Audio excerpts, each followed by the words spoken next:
Our final award of the afternoon is named for one of the great champions, already referred to, warm in our heart. He was a champion of individual liberties in California, and that is the great Stanley Mosk. And we will see now a video tribute to Senator Noreen Evans.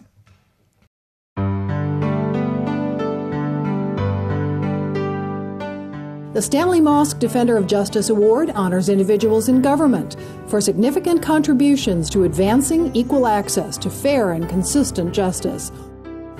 This year's recipient is California State Senator Noreen Evans, a Santa Rosa Democrat who represents the vast 2nd District. Senator Evans put herself through McGeorge School of Law, University of the Pacific, then spent more than 30 years practicing in civil litigation and appellate work. She was elected to 6 years in the State Assembly and now the State Senate. She authored a bill signed into law to allow fewer than 12 jurors in a short cause trial. And she authored the Electronic Discovery Act, which sets standards for the exchange of electronically stored documents in civil case discovery. It makes the judge's job a lot easier, makes the litigants a lot happier, and it makes things flow a lot more smoothly and a lot more effectively and efficiently in the courtroom. Senator Evans has been a strong supporter of judicial branch needs. As chair of the Judiciary Committee, she says the biggest challenge we now face after 4 years of budget cuts is fully funding the judicial system. How do we make sure that ordinary citizens have access to justice in the state of California while we've been making these huge budget cuts? Democracy cannot function without a healthy, functioning judiciary. She acknowledges funding the judiciary is typically not priority for voters or even legislators. It usually is not on the at the front burner until you need the judicial system. And then everybody wants access. Everybody wants to make sure that those courtroom doors are open to them when they need it. So now Senator Evans says legislators, the bar, and the branch are going to have to get very creative. That's the message she delivered recently as a member of the Judicial Council. The number one priority is to somehow preserve access to justice. And in the coming years, that may look different than it has in the past. And so that's the challenge. We need to figure out how can we do things better? How can we do things smarter? How can we do things more efficiently? We can't do the same, we can't conduct business as usual because we don't have the money to do that. Senator Evans says she's proud to be an attorney, and she will continue to speak up for access to justice. I've been one of those on the front lines saying we have to make sure that we protect access of justice even while we are cutting services. And this award, very meaningful. It was just a huge honor and a validation of all the work that I've tried to do over the last few years in the state legislature. It means a lot. California State Senator Noreen Evans, winner of the 2011 Stanley Mosk Defender of Justice Award.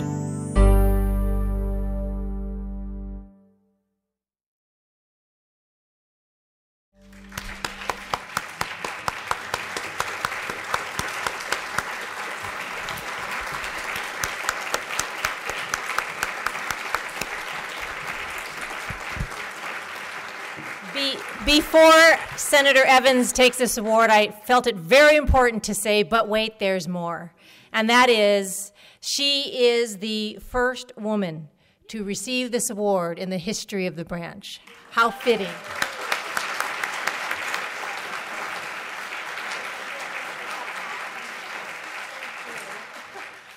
Oh my goodness, such a huge award. And I want to tell everybody I'm here with my parents, John and Marie, and I definitely would not be here without them.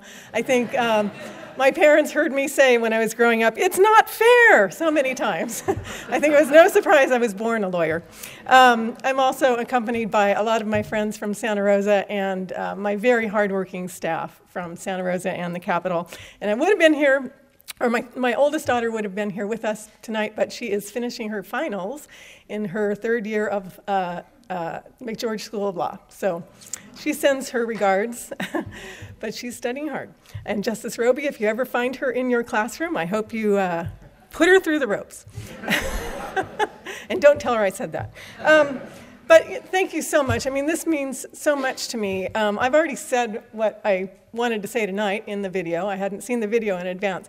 But I do want to say this is such a huge honor to be in this company. Joe Cotchett, 25 years ago, sat in my living room and critiqued my very first closing argument in my very first civil trial. It's amazing. So it's a great honor to be in your company here tonight. As you know, there are fewer and fewer lawyers every year in the state legislature. And it becomes harder and harder for people to understand that the judiciary is a separate and independent branch of government and absolutely essential to our democracy.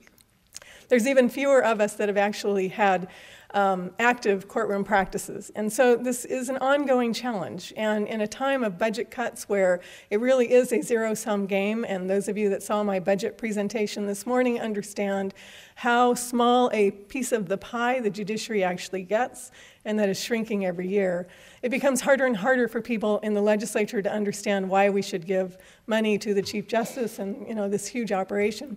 But as I said in the video, you cannot have a functioning democracy without a strong and independent judiciary. And it's our challenge in these very interesting times to continue making sure we are funding that strong and independent judiciary. And we cannot dispense justice as we are closing the courtroom doors. So that's our challenge, I think, going forward. And I've been working very hard in doing that, and this is just a huge honor to receive this award tonight, and I look forward to continuing the work that we are all doing in keeping the courtroom doors open. Thank you so much.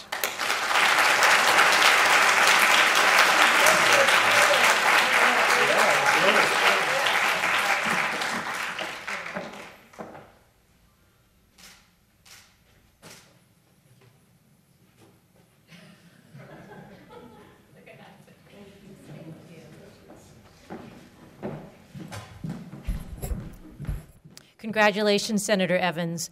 We on Judicial Council are grateful for your wise words and your perspective, and the state of California is well served with you as chair of the Senate Judiciary. Many thanks and congratulations. After watching these videos and seeing just a small sampling of the tremendous work that our honorees do for the state of California, and particularly the judicial branch, you'll understand, notwithstanding our hard choices and our difficult times, why I remain optimistic with this kind of talent, dedication, defenders of justice, protection, and thrill seekers out there. Before we conclude, I do want to note that the Judicial Council will present a new award this year. It's called the Richard D. Huffman Justice for Children and Families Award. It will be presented at the annual Beyond the Bench conference later this week. This award honors individuals for outstanding contributions to improving access to justice for children and families. The recipients this year are two men who, over the last 2 decades, have helped to transform services to children and families in California. And this award is for Richard Huffman and Bill Vickery, and they will receive their awards on Wednesday at the conference. We look forward to awarding this to Justice Huffman and Bill. I also want you to please have another round of congratulations for our awardees and then join us outside for a reception.